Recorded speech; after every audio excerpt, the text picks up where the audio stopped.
All right, let's get into our first discussion now.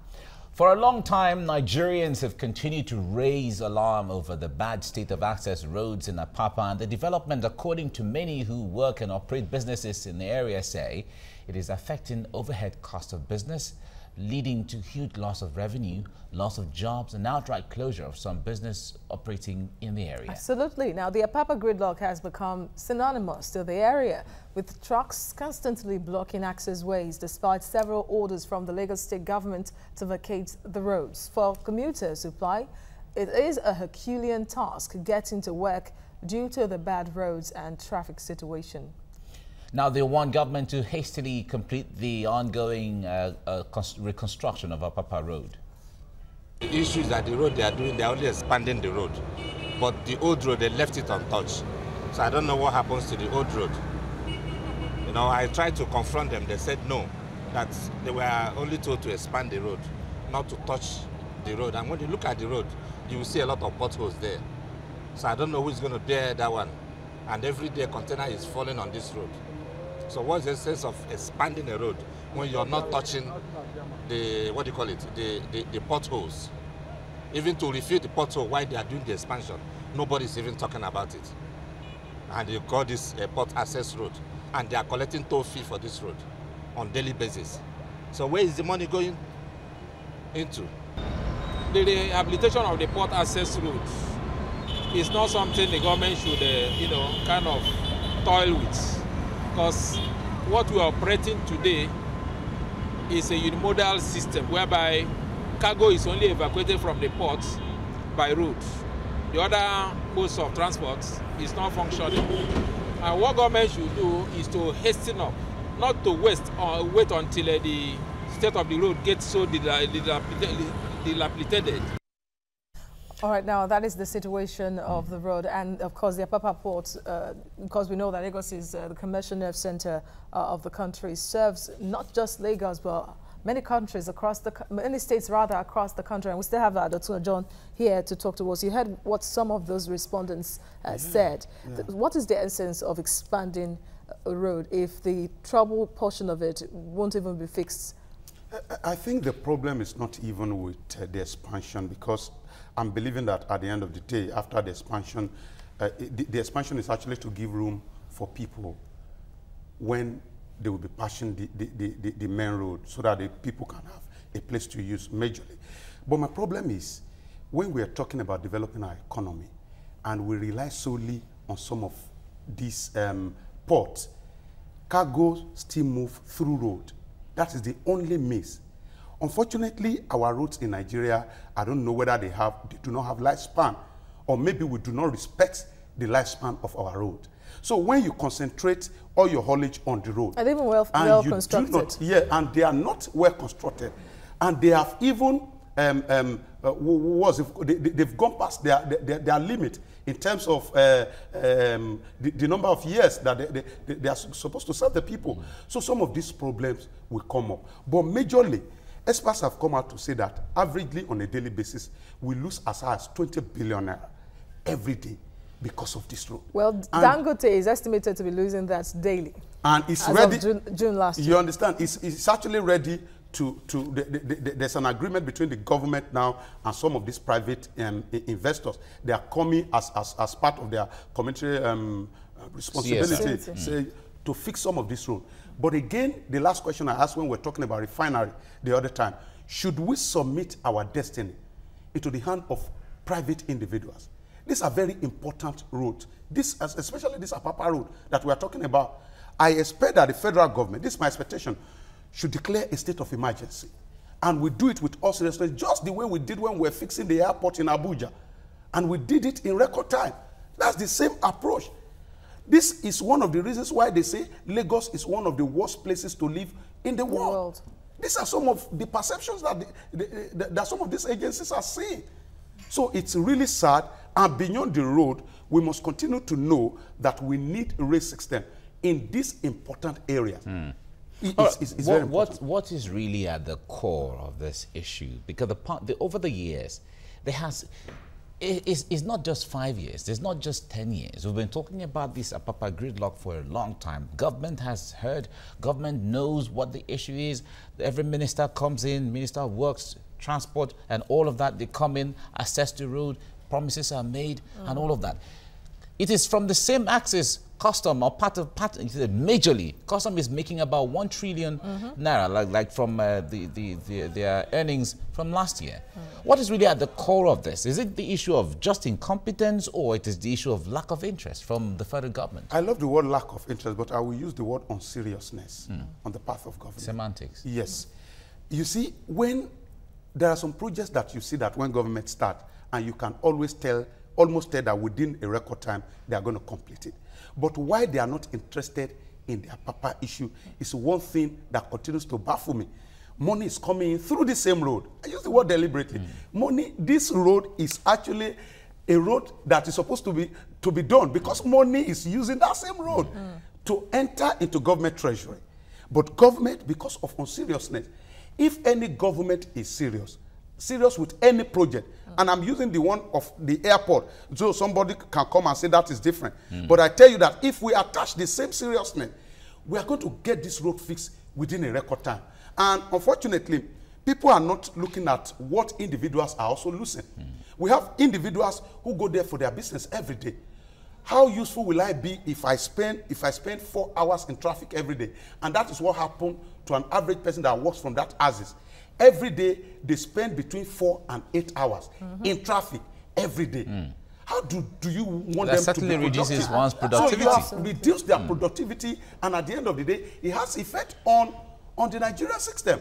Now, I don't know whether it has become a culture for us not to understand some basic things, especially when it comes to infrastructure development. I am going to cite one of the most important roads in Southwest, and in the South, and that's the East-West Road. East-West Road, I think, started around 2004, thereabout. It's over 10 years now, going to 20 years. Let's use that language. East-West Road has got over 300 billion naira. East-West Road now, they come out to say, NDDC will come out to say that East-West Road is 70% complete. But if you take that road, the last time I took that road, I had to turn back to Warri. Well, to come back to connect to Port Harcourt.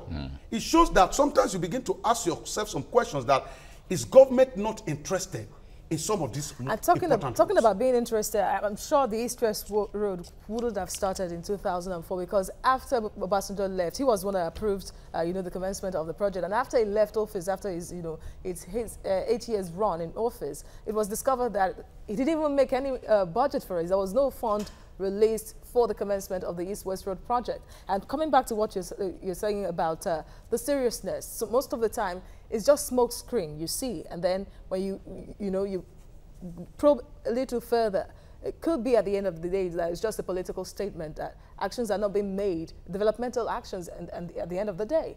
Do you believe so too? Yes, I think majorly we have some powerful people sitting on the line of our development. Because either we fix this Apapa road or not, we know that it's going to be a temporary measure. But what are we doing? In Apapa today, when you get to Apapa, you see one moribund train station there. It's there. What are we doing to develop the alternative transportation system? Because we cannot continue to use the road.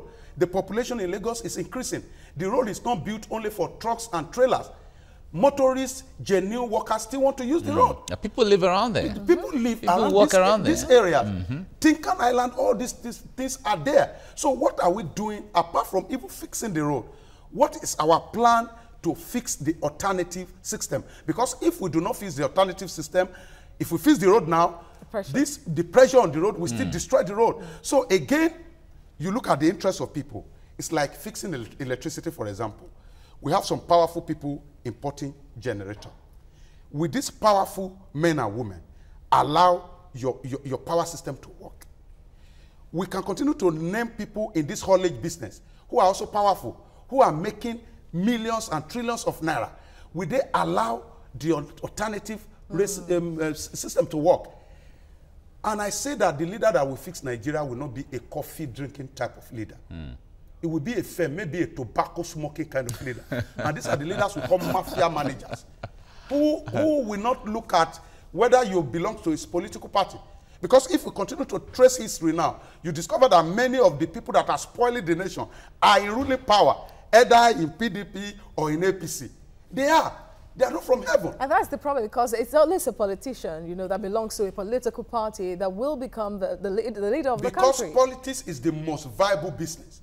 So even if I am not there directly, I am investing my money. If I invest my money on you to install you the governor, for example, you are not going to come and turn back and make any policy that will not favor me. That will affect your again, business. we must continue to deal with the powerful people who are standing on the way of development. All right. So once we do this, we have a headway. All right. The federal government got loans, especially Sukuk loans. You mentioned this sometime, and it was specifically said that it will be made available for infrastructure. Yeah. Now, if you're traveling from Lagos to Benin, for instance, in other parts of, I applied that road recently, and I saw that the Benin-Ore road is being done and constructed. In fact, part of it is by the Sukuk bond or the Sukuk loans that were gotten. Now, would you have advised, because it seemed like adequate funds are not available to handle all of this at the same time. Yes. But when it comes to the emergency, places like Apapa Road would have been a little more of emergency than maybe a Benin or a road.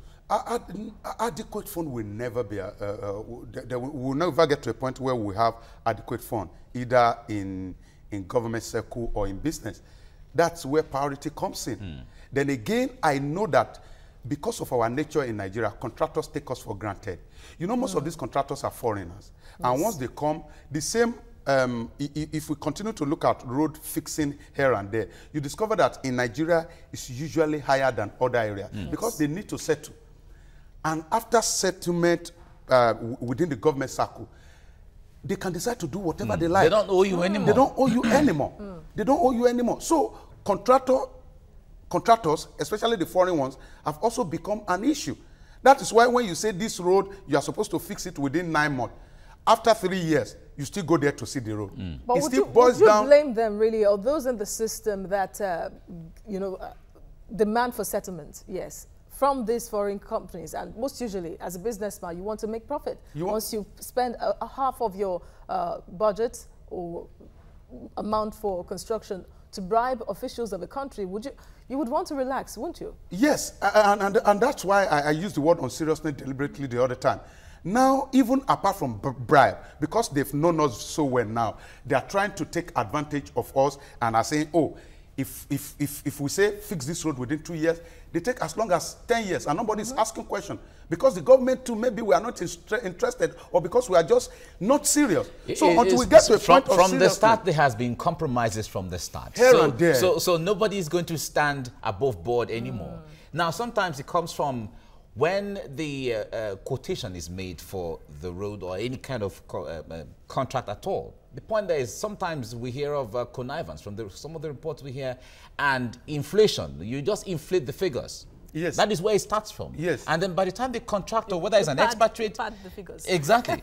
when from the start he knows, oh, these figures have been inflated, he knows all these people, I have something to blackmail them with, and so he does whatever he wants to do. That is why you cannot compare our BEME, our Bill of Engineering Measurement in Nigeria, with any other place.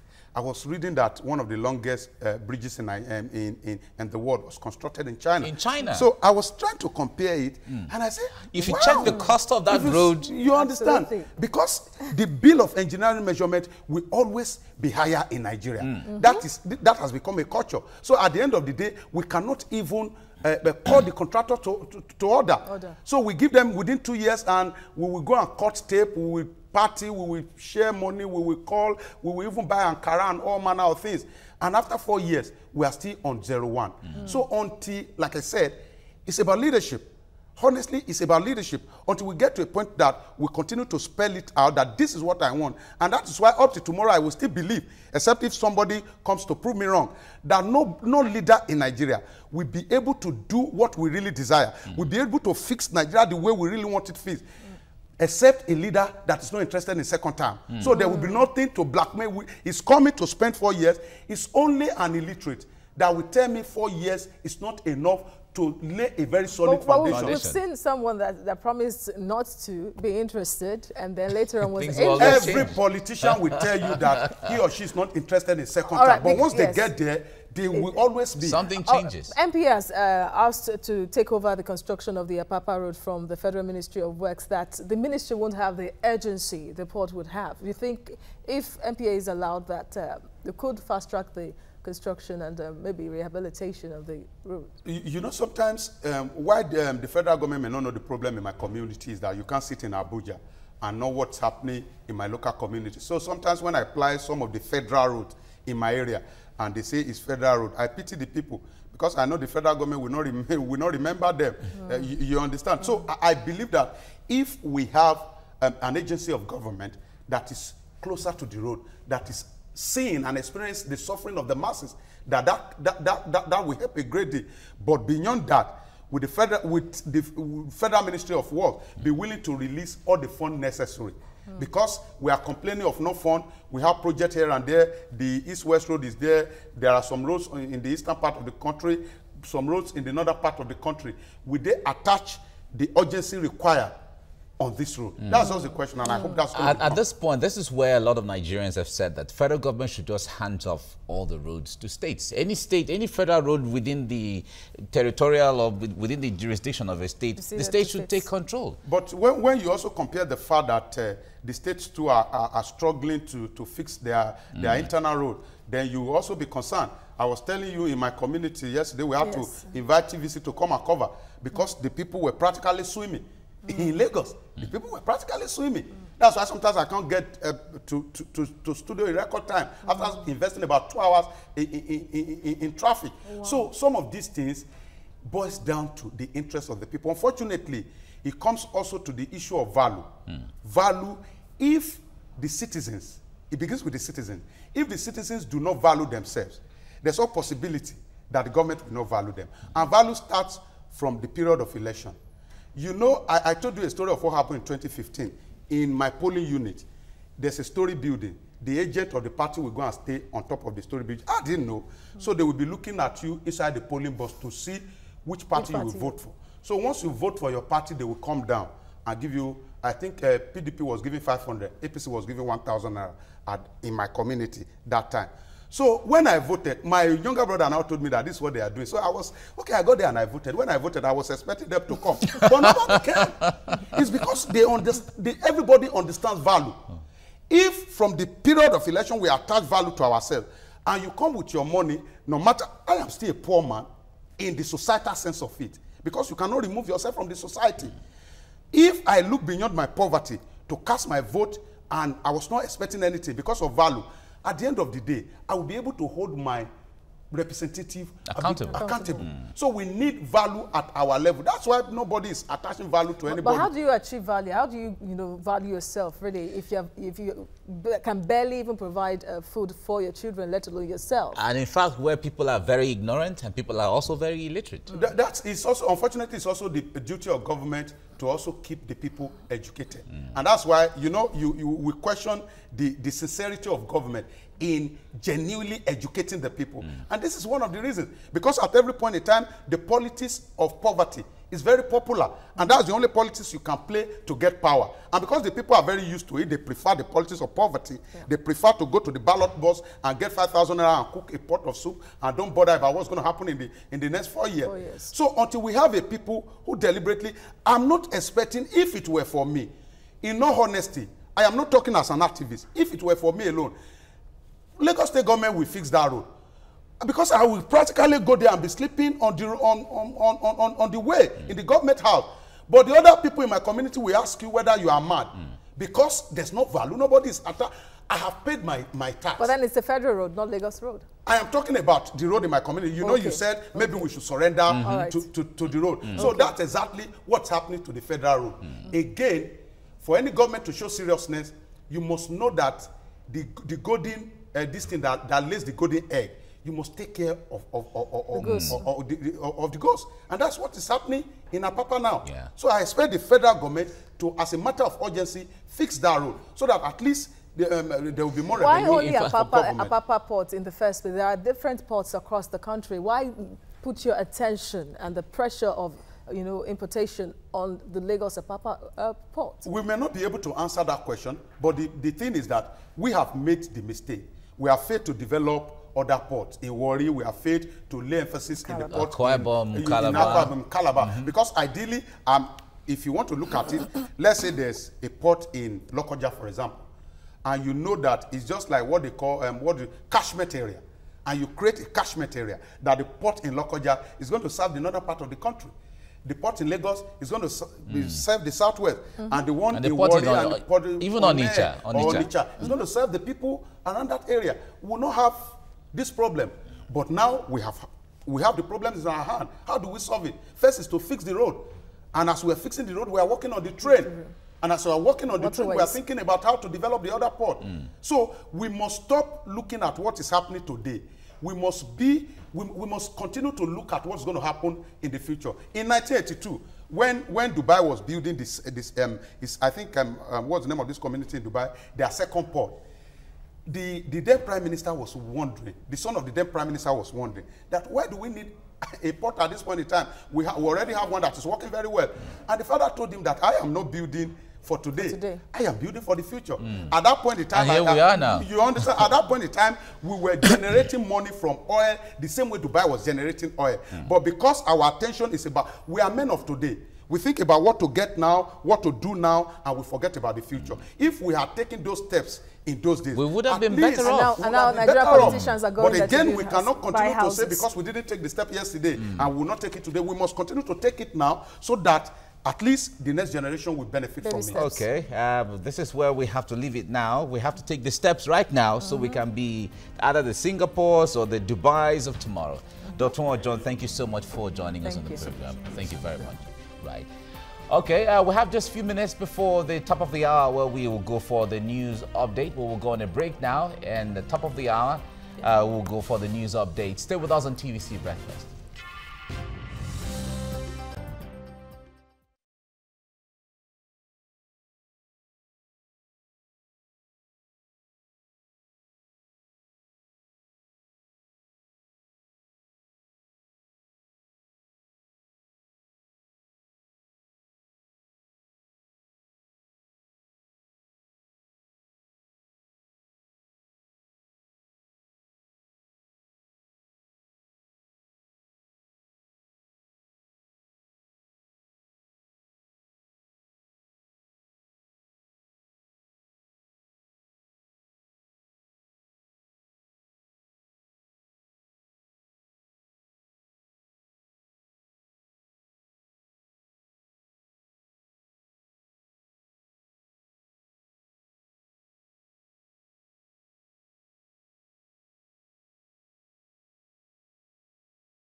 All right, we had to take a little breather to fix some technical issues in the house, but we're back now. And like we've said before, we have with us a medical doctor and public health expert, Talabi Odunayo. We've been talking, we were just beginning to talk about the health sector financing in Nigeria. It's no longer news. Bill Gates is in was in Nigeria, and he was addressing a lot of things. He, alongside Aliko Dangote, and they were talking about financing in health as well as other things. Now, Doctor, I was asking earlier, what is really the challenge when it comes to the issue of financing health in Nigeria over the years? As I was saying, that the healthcare system generally in Nigeria is in shambles, you know. But that's not the problem, really, because so many other nations also have their health system in problems. The issue is, what are we doing to correct that? And we really don't need Bill Gates to come and tell us. It's a problem that is with us, that we are living with every day. And financing is a problem. It's an issue in health system in Nigeria. But we need to put it in context. We need to really look at it in the sense that, is it really the money to start with? Sometimes it's not the amount of money. It is the way the money is being utilized. I give you an example. There was a time it was found that Nigeria is one of the most expensive places to give children vaccination.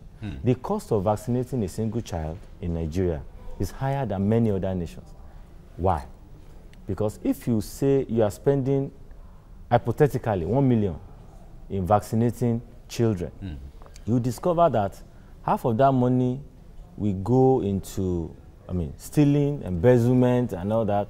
The remaining half, when you now get your vaccines, some of those vaccines in some part of the country will be kept under the table to expire, to lose their cold chain, while sometimes in generating data, you give 200 people vaccines and you say you have given 300 and waste the remaining. So at the end of the day, we now ask ourselves, when we say we now need 1 more million to vaccinate the children, do we really need 1 more million, or we need to utilize that first 1 million appropriately? So we need to put that in context. So in essence, the health sector too is also a victim of corruption we've been talking about in the Nigerian system. Exactly, it's a major victim, and you know, health is related to everything.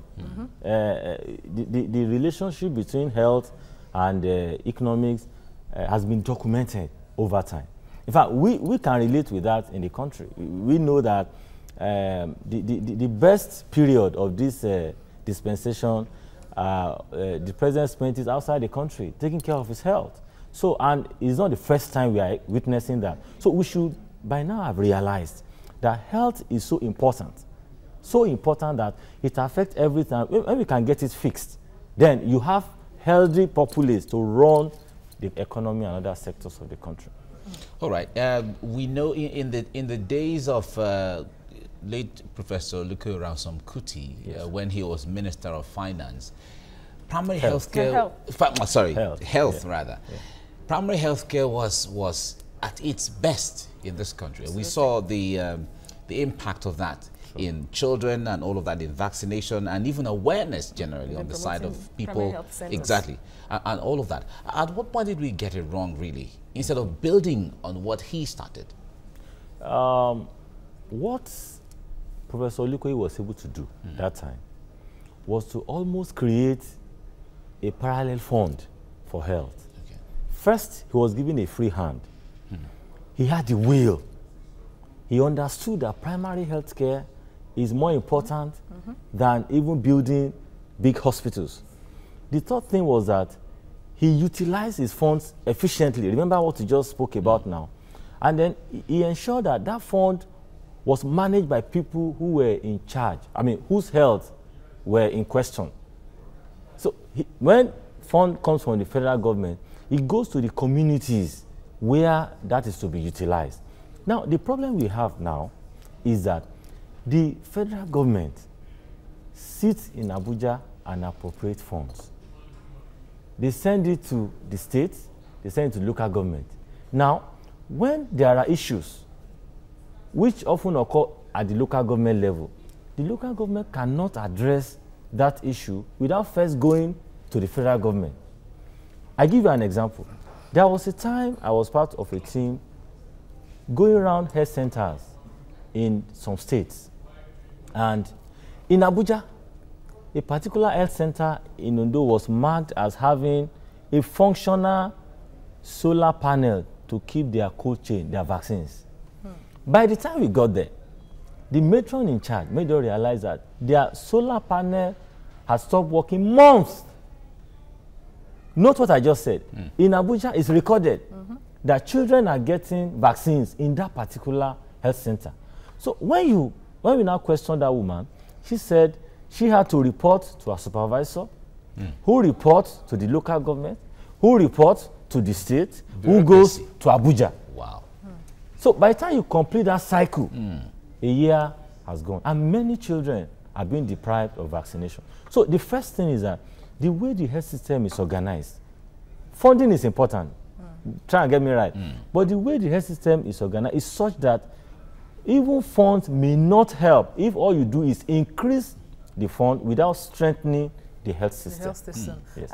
And that is why we understand about at least, Nigeria has at least 30,000 primary health centers, but barely a number of them are functioning optimally, and that is where we are today. And it's supposed to be the centers, they are supposed to be centers that at the grassroots level. So how do you strengthen them now, really? Because many Nigerians are seeking cheaper and even maybe dangerous alternatives to treat themselves. Let's try and divide the problem into three. The first one is the problem of access.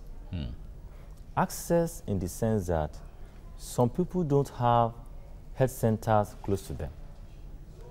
They have to travel miles to get one. And some of those roads are not even motorable. Access in the sense that when they get to those health facilities, they cannot pay because they have to pay out of pocket, which is criminal. Really, everybody at the point of need for health must get it. Either you have money or not, at that point in time that you need to be taken care of, you must be taken. That is the duty the government owes the people. So access in terms of being able to pay is there. The second problem is that of delivery. Delivery of that health care. First, personnel. Many people are leaving the country. Many practitioners are leaving. The motivation is not there. People are being owed salaries. There are no incentives to keep people on the job. And then, of course, we talk of infrastructure. Infrastructure, electricity, water. Those are things you need to keep a health center running. And then, the health administration, which we mentioned earlier, that how do you administer these health centers? Why not let the communities handle their own health care? Give them the money. Let them handle it. They know what is best for them. The chairman is very close to they can walk up to him and tell him that our solar panel, for instance, has broken down. And he should be able to fix it. Exactly. So those are the three problems that we have. And we just need to address those problems starting from access. How do we ensure that people have access to health care? That is the first thing. Okay. Bill Gates has been in Nigeria for different things, but he met with the government alongside Aliko Dangote. They were talking about healthcare financing, and he was really drawing attention to the need to finance. He revealed that about $1 billion so far his foundation has spent on healthcare in Nigeria, especially when it comes to vaccination, vaccines, and so on. What is really going to change with all of this revelations he has made, and even the call to government to take a look at investment in health? Well, Bill Gates has the legitimacy to make those statements. He has spent so much in donations, to the Nigerian health sector.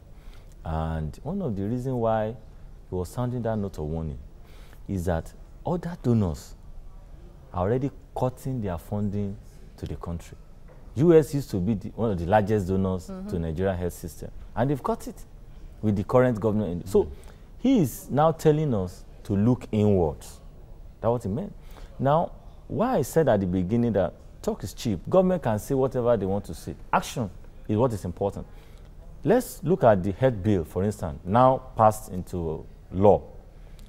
That bill or law already mandated government to remove 1% of the consolidated revenue fund to health. Why is that not being done? That is what we should ask ourselves. Why is it difficult for government to implement that? Seeing that health affects everyone. Politicians, citizens, anyone. And the African Union, even of which the agreement declaration in Abuja in 2001, which Nigeria signed too, Yes. that about 15% should be allocated to health. Now we are not even WHO up to says 5. 13%. Yes. Well, the highest so far in Nigerian history was in 2012, Yes. about 5.95%. Yeah.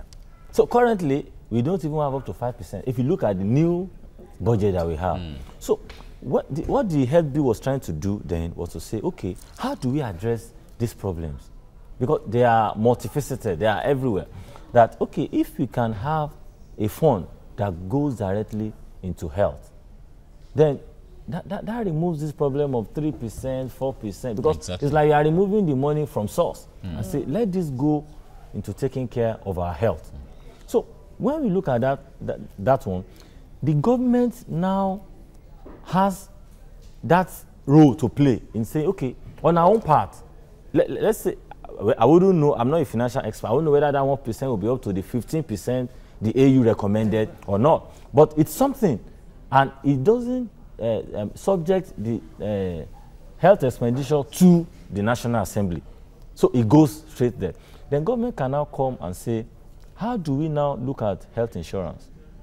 Because the ways you can raise money That's another aspect of to things. fund your health is either through tax, insurance, direct expenditure like government is doing now, and then of course donations from other people. But now what we have in Nigeria is almost 70% out-of-pocket payment.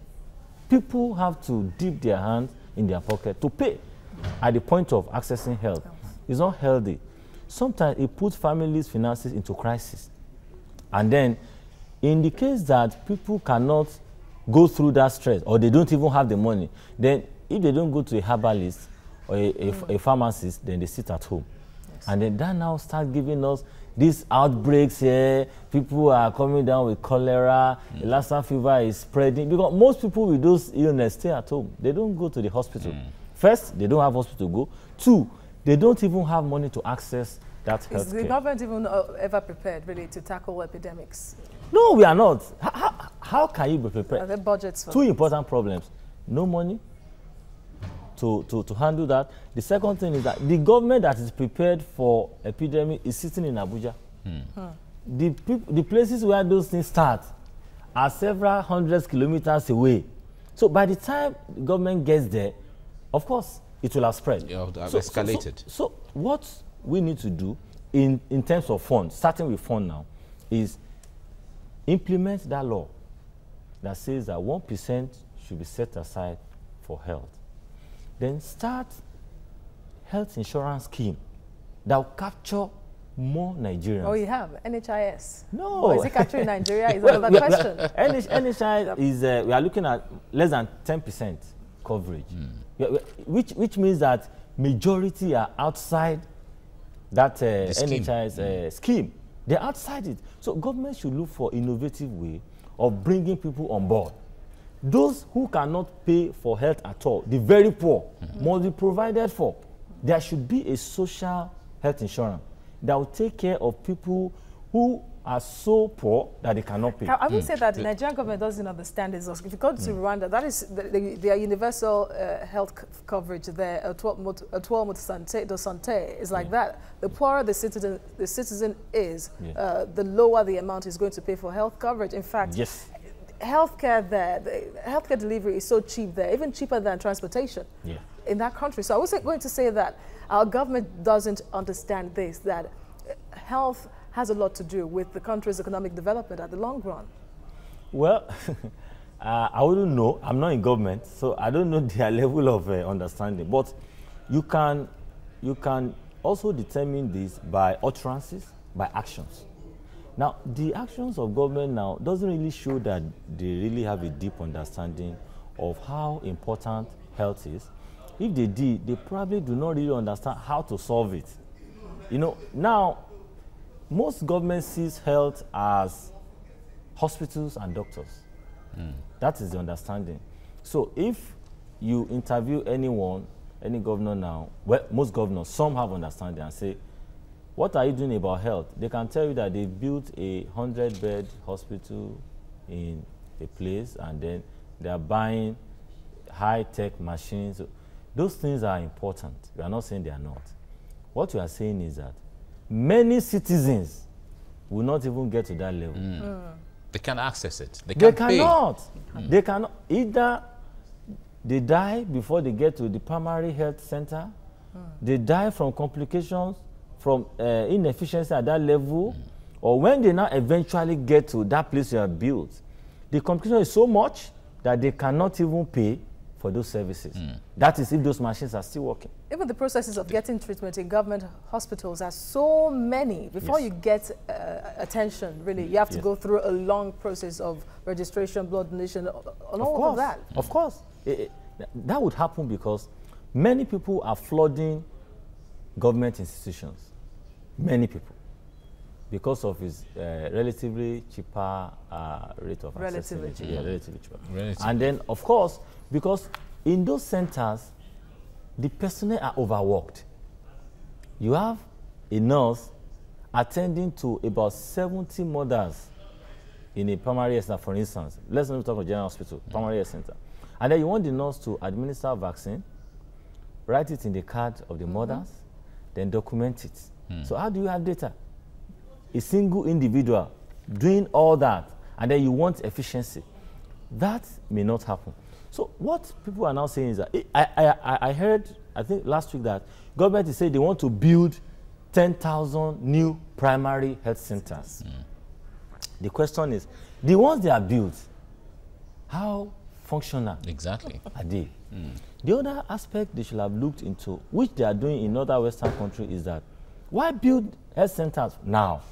There are so many private hospitals that you can partner with. Almost in every villages, that you can say basic care, malaria treatment, simple ANC can be accessed in those private health centers. When you now have a system in place that reimburses them. So someone can leave his house in 3 minutes. He or she in the hospital. Because private hospitals are even more ubiquitous than primary health centers. They are everywhere. So governments can key into that. The money they will use to build those 10,000 health centers and then enrich some people, why not use it to design a system that will say, if you have malaria, you have this, you have this, then go to the nearest hospital to you. It doesn't have to be a primary health center. And then you form a partnership. They are there. Those facility structures are already in place. So they can do that. In fact, that seems to be, it could be cheaper than setting up PHCs. Far cheaper. The facilities are there. Most people don't access those. You and I, if you have malaria now, the tendency is to go to a private hospital. You want to quickly go back to work and all that. How many of us will go and queue up in a general hospital and want to access health? Except it is the only place you can get that kind of services. So, and some of those private hospitals are even underutilized. I'm talking of those manned by qualified doctors. In fact, sometimes some doctors favor private practice. I'm talking of those that work in government and have they favor it because they make more money, they see less patients. So now, why can't government reroute some of those patients into those private hospitals and then make your health insurance robust so that with 500 naira, 1,000 naira, many patients will access health. And I'm talking of qualitative health because it's these same doctors that you go and see in those general hospitals. Thank you very much. All right, we have to leave you here now, medical doctor. Oduayo Talabi, public health expert. Thank you very much for coming on to the show. Thank you for coming.